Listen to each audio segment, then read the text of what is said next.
So this is lecture number 8 of Pi Bond Academy of Hello Alkene and Hello Eri. तो देखो lecture number 8 start करने से पहले मैं बताऊंगा कि लेक्चर नंबर 7 में जो मैं लास्ट ये जो कराया था इसके साथ अगर एसोसियल ग्रुप थायोनाइल क्लोराइड अगर रिएक्ट करे इन presence of pyridine and HCl तो मैंने मैकेनिज्म ये दिया था पहले ये थायोनाइल क्लोराइड के साथ रिएक्शन करके Cl वाला कंपाउंड था तो वहां से Cl हट के ये S और N S और N का जो स्ट्रॉन्ग बॉन्ड होता है ना वो रिलेशन वो फॉर्म हो गया। अब देखो इसमें मैंने एक सिली मिस्टेक किया, ये देखो मैंने क्या बोला था, नाइट्रोजन अगर 4 बॉन्ड करे तो नाइट्रोजन के ऊपर पॉजिटिव चार्ज, अगर ऑक्सीजन 3 बॉन्ड करे तो ऑक्सीजन के ऊपर पॉजिटिव चार्ज, अगर हेलोजन 2 बॉन्ड करे तो हेलोजन के ऊपर पॉजिटिव चार्ज। अब देखो यहाँ नाइट्रोजन ने यहाँ 2 यहाँ 1 और यहाँ 1, मतलब क्या नाइट्रोजन 4 बॉन्ड किया। मैंने क्या बोला था, अगर 4 बॉन्ड किया तो नाइट्रोजन के ऊपर पॉजिटिव चार्ज होगा, मैंने यहाँ पॉजिटिव चार्ज नहीं दिया था, इसलिए मिस्टेक हुआ था। अब देखो जब Cl माइनस कहाँ से आया, यहाँ से इस Cl से, अगर Cl minus as a nucleophile back side attack करेगा तो ये जाएगा यहाँ और ये पूरा ग्रुप लीव हो जाएगा। ओके, तो सिली मिस्टेक था कि यहाँ पॉजिटिव चार्ज होगा। Why? Because nitrogen has feels deficiency of electron. Okay, तो ये था silly mistake. Okay, silly mistake नहीं है, मतलब जल्दी जल्दी किया था ना तो ड्रॉप हो गया, तुम लोग ये मत करना।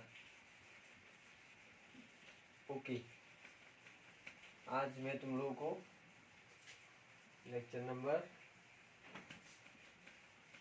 8 पढ़ाऊंगा जो होगा एलिमिनेशन के ऊपर। एलिमिनेशन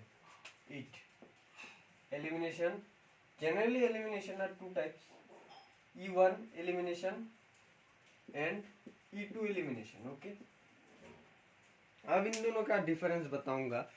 कई सारे टीचर्स कई सारे लेक्चर में ये रॉन्ग पढ़ाते हैं। रॉन्ग मतलब इन द सेंस ये स्टूडेंट्स को कंफ्यूजिंग लगता है, बिकॉज टीचर ये अच्छी तरह से नहीं समझ पाते हैं, समझाना नहीं पाते हैं। तो पॉइंट नंबर लिखो, E1 में भी रीअरेंजमेंट ऑफ कार्बोकैटायन होगा SN1 की तरह, पर no rearrangement of C+ SN2 की तरह E1 से। अब सेकंड पॉइंट, डिग्री है 2 डिग्री ज्यादा होगा, 3 डिग्री ज्यादा होगा, फिर 2 डिग्री, देन 1 डिग्री SN1 की तरह। इसका सेकंड पॉइंट भी इसी ही तरह होगा, 3 degree greater than 2 degree greater than. E2 में और E1 में ये है जैसे हमने SN1 में दिखा था, पर SN2 में क्या था, 1 degree greater than 2 degree greater than 3 degree, ये हमने SN2 में देखा था। ये चीजें याद रखना, E1 E2 and SN1 goes by 3 degree greater than 2 degree greater than 1 degree, पर SN2 जो है this is exceptional case. Okay, अब रिएजेंट जो होगा E1 का वीक बेस जैसे कि मिथेनॉल, जैसे कि वाटर, पर इसका जो होगा रिएजेंट वो स्ट्रॉन्ग बेस होगा। स्ट्रॉन्ग बेस जैसे कि एल्कोहलिक KOH, एल्कोहलिक NaOH, फिर हो सकता है tertiary butoxide, sodium tertiary butoxide, this is sodium tertiary butoxide, sodium tertiary butoxide. यहाँ पर पोटाशियम भी हो सकता है, potassium tertiary butoxide, this is potassium, this is sodium tertiary butoxide.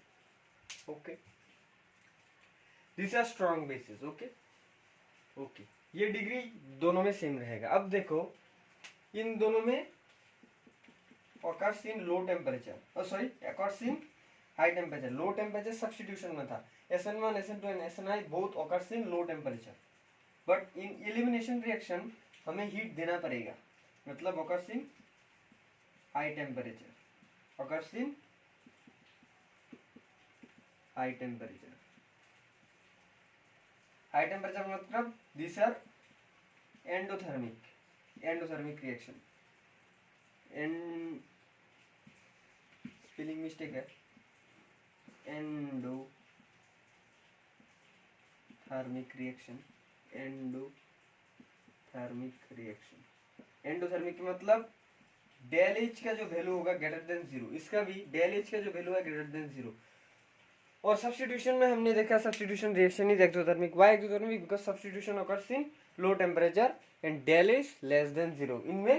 इनमें डेल इज ग्रेटर देन 0 होता है। डेल इज का मतलब चेंज इन एंथैल्पी। एंथैल्पी जो आप लोगों ने थर्मोडायनेमिक्स चैप्टर में पढ़ा था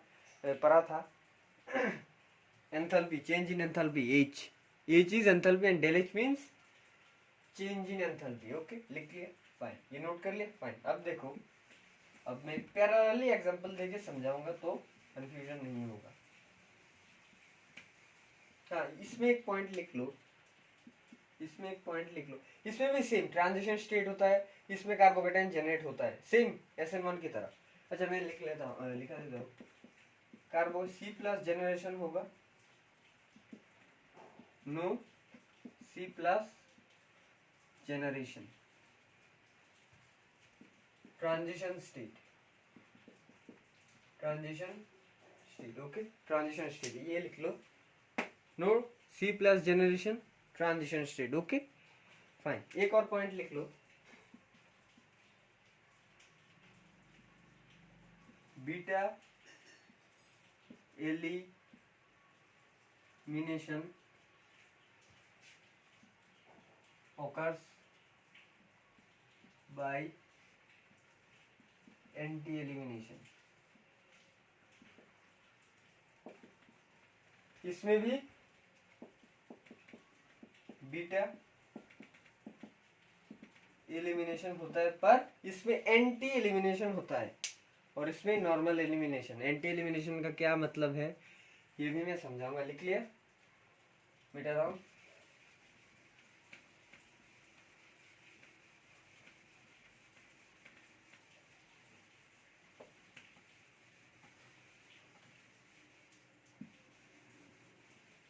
लेट्स टेक वन एग्जांपल, जैसे कि ये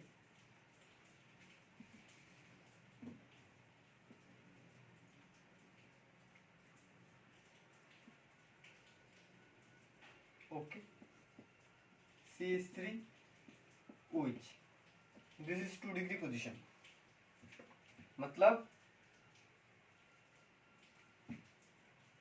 ये जो अगर इस Cl को हम हटा दे तो पॉजिटिव चार्ज हियर मींस क्या है, means this is 2 degree. Okay, fine, okay. तो अब देखो इस Cl के रेस्पेक्ट पे ये पोजीशन है अल्फा, ये सबको पता है। इस अल्फा के रेस्पेक्ट पे ये है बीटा और ये है बीटा। Okay, fine. तब देखो ये है बीटा और ये है बीटा और यहाँ है CH3OH। अगर हम E1 E2 यहाँ नहीं लिख रहे हैं, अगर सपोज एक ये है और इसके साथ CH3OH है, मतलब methanol also a week nucleophile also, मतलब SN1 में हमने जो मैंने जो पढ़ाया था, this is a week nucleophile also and this is weak base also. अब देखो दो प्रोडक्ट पॉसिबल है, दो प्रोडक्ट क्या पॉसिबल है, एक SN1 प्रोडक्ट क्या है, OCH3, कैसे हुआ मैंने समझा दिया था वीडियो में, एक पीछे से जो मिरर इमेज है, okay, this two are SN1 product, sorry, this two are SN1 product. अब देखो